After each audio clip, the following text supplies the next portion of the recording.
Yeah, well said. Great points, man. But I gotta ask you about the Judge Joe Brown show. Why did that show end, if you don't mind me asking, respectfully? 15 years, and they owed me $28 million and wanted me to take an IOU. And what was going on is a lot of chicanery happening. I had a contract. Hey, a lot of crazy stuff. Hey, I know a little bit about that $28 million, and I know a little bit about his lawyer. But y'all, the people who don't know, man, It stay said I tuned. got 45% of the You about to find unadjusted out. gross. The stockholders newsletter for CBS said I was their most profitable show, and they listed the amount of money I was bringing in, and I wanted my 45% of it. And Facts. they Everybody used started to watch talking that about TV what show. happened and started going through all kinds of changes. So every year I had to go through this in and out of them stealing money. And then at this point in time, see, I was in a special unit of CBS. It consisted of Dr. Phil, Oprah Winfrey, Judge Judy, and Judge Joe Brown. And there was a guy named Roger King who discovered Oprah and Phil that CBS brought in when he brought in Phil and Oprah, and they gave him me and Judy. He called me to a side and he said, "Man, they're doing you wrong." See, he wasn't a Hollywood type. He was a former pro football player, and he inherited this from his dad, who invented TV syndication. He said, "I don't like what I'm seeing. I'm going to fix this up." So the last 4 or 5 years, I was beating Oprah every day in the rating. Well, Phil every day in the ratings, and Oprah every week in the ratings. But Oprah's the superstar, not Judge Brown. CBS was saying I was their most profitable show and was greatly You see how that work? Whenever you got that little image, you gotta have the image. It don't matter how good you are. responsible for 14 consecutive quarters of increased profit, the last four of which were the most profitable in the entire history of CBS, thanks to me. And then when I'm confronting to them, they want to give me an IOU for $28 million. What happened to the Nah. $28 million? Well, they found out that the first CEO we had embezzled $25 million, and they didn't want the stockholders to find out about the theft. Next thing, they brought in some junior executives who come into a show. Hey, before we get protect this man, because even though this old, all the stuff man, I seen some stuff he said from years ago, and all of it was true. He been telling the truth from the beginning. That has been a hit for 12, 13 years, but they have nothing that they can claim as fame. So what they were doing was embezzling money to use to finance shows that they were setting up, every one of which was a flop. So I was over retirement age. I said, "Hey, I'm over 65. To hell with this. I'm retiring. I don't have to deal with this." So I hired a lawyer. I paid him all the retainers. It was interesting. He also represented some other prominent figures, but I got all my retainer checks returned from his law firm because he turned up missing, and that was 12 years ago, and nobody's seen him since. They think he's dead. So Y'all heard that? His lawyer been missing for 12 years. This man lawyer has been missing for 12 years after he hired a lawyer to look into the CBS about his missing $28 million. For 12 years, his lawyer been missing. And then all the money he paid, he got it back.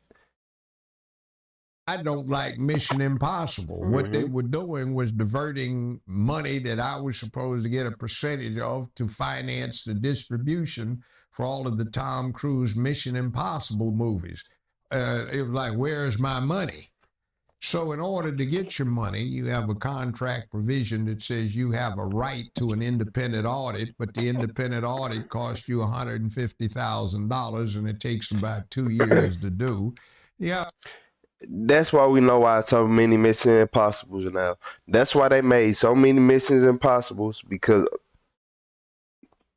come on, man, every single one of the movies done hit. If we being honest. Have to wait in line. So what they'd always do is get with your agent. Hey, if he drops this, we'll give him a more lucrative deal. So at one point, they were holding me out as the highest paid man in Hollywood.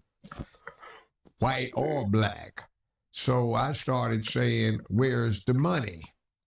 You know, I'm getting a lot of it, but where's the rest of it? So when they wanted me to take an IOU of 28 million, I said, Nah, go to hell. I ain't going. And then they wanted me to take a so-called cut because the ratings are down. I said, everybody is down, but me and Judy are running neck and neck for the #1 syndicated show in the country. So that's Make it all make sense. relative.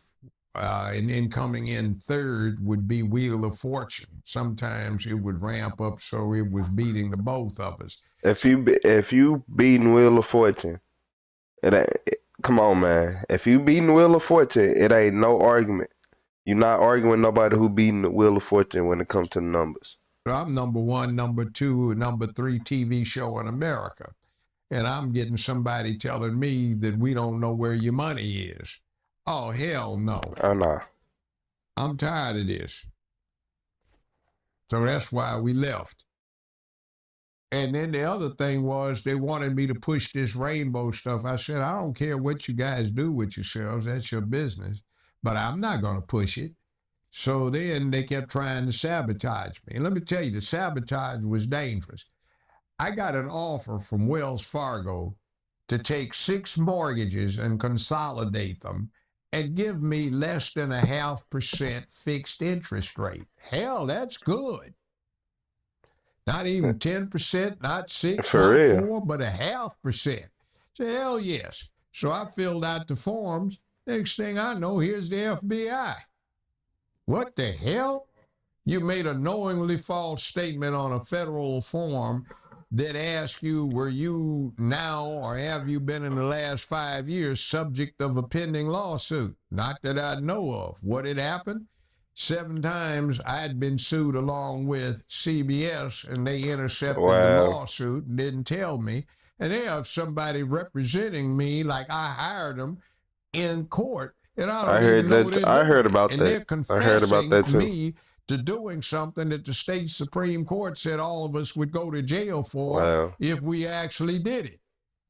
I heard about that. So I jacked their ass up. I just said, oh, hell no. And then, excuse me, who are you? This is the Attorney General's office for the state of so-and-so. Well, may I help you? Yes, you're unauthorized practice of law. What unauthorized practice of law? These bozos had hooked up with a legal form company, and they had a thing in there saying, ask the judge a question, and he will answer it personally. Question. My neighbor has 7 trees that border my driveway.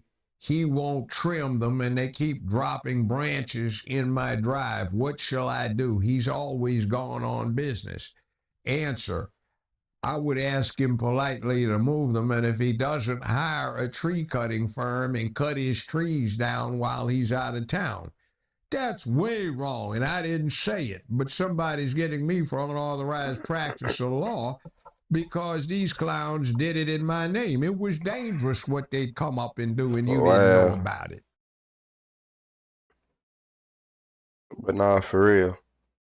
To sit right here and use somebody's name and just make a false statement is a lie, go to court for them and all that, it's crazy, bro. Anybody else would instantly be in jail, but these big corporations get away with it 24/7. But man, make sure y'all go to the Art of Dialogue channel. He had posted this interview, and like he said, man, hey, it was a lot going on.